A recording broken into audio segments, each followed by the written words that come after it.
We will navigate the 2025 fundraising environment. What has changed? Your Series B pitch deck worked perfectly in 2021. You raised $20 million at a 15x revenue multiple in 6 to 8 weeks. Today, that same deck would get you polite rejections and if not ghosted emails. Welcome to 2025. The fundraising game has completely changed now. I've analyzed over 4 companies in the last fundraising rounds from the last 22 months. The companies that are still getting funded understand these new rules. The ones that don't are running out of runway.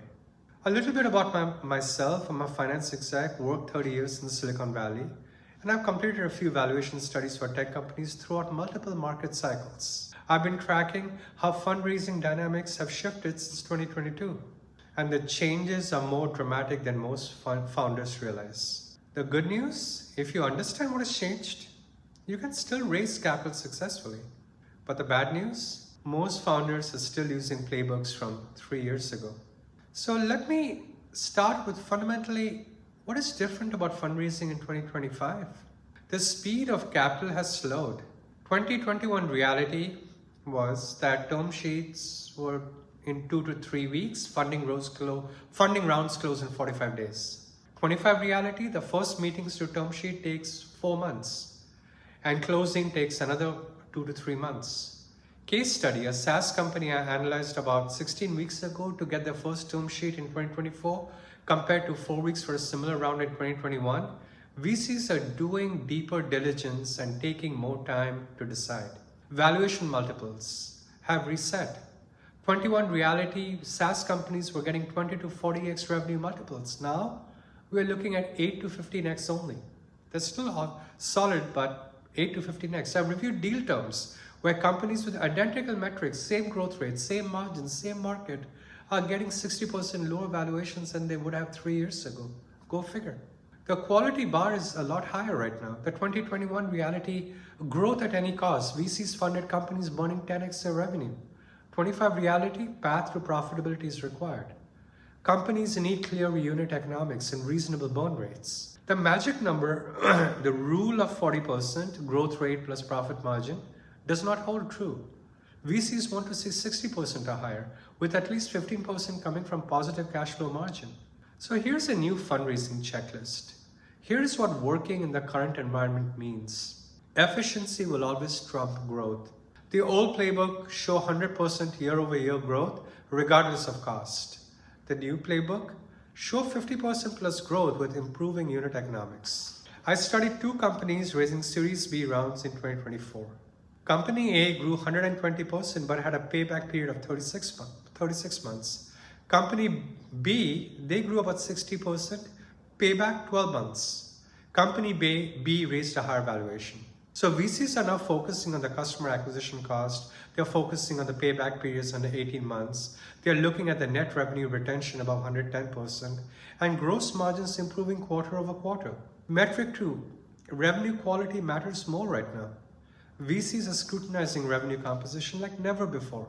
Red flags in 2025, more than 20% professional services revenue, customer concentration above 25%, annual contracts with quarterly payment terms. But the green flags now, if you have multi-year contracts with annual payments, you have land and expansion revenue exceeding new customer revenue, and you have negative churn. Customers are spending more each year.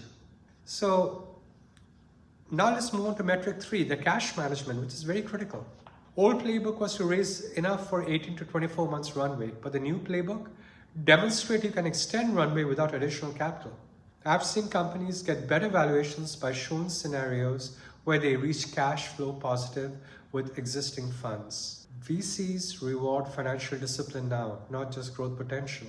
So the investor mind shift has shifted. Understanding how investor psychology has changed is very crucial. Risk tolerance has plummeted. VCs are writing smaller checks and wanting to see more proof points before investing.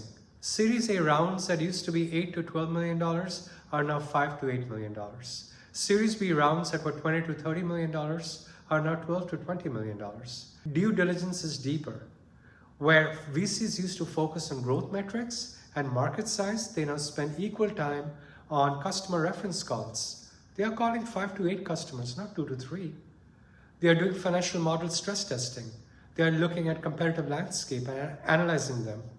They are looking at the team execution track record. Portfolio construction has changed. VCs are building more conservative portfolios. Instead of 20 high-risk, high-reward bets, they are making 15 medium-risk investments with clear paths to returns. This means they're looking for companies that can achieve meaningful scale with less capital, not just companies that might become unicorns. So my tactical advice on this for 2025, there are 3 tactical changes that it seems to be working. Change 1, lead with profitability timeline. Start your pitch with when you'll be cash flow positive, not just your growth trajectory. I've seen companies get meetings by leading with, we will be profitable in 18 months instead of we are growing 150% year over year. Change 2, build the relationship. Before you need money, you have to build that relationship. Cold outreach success rates have dropped from 15% to 3%. Companies that are raising successfully spent 6 to 12 months building relationships before they even need capital.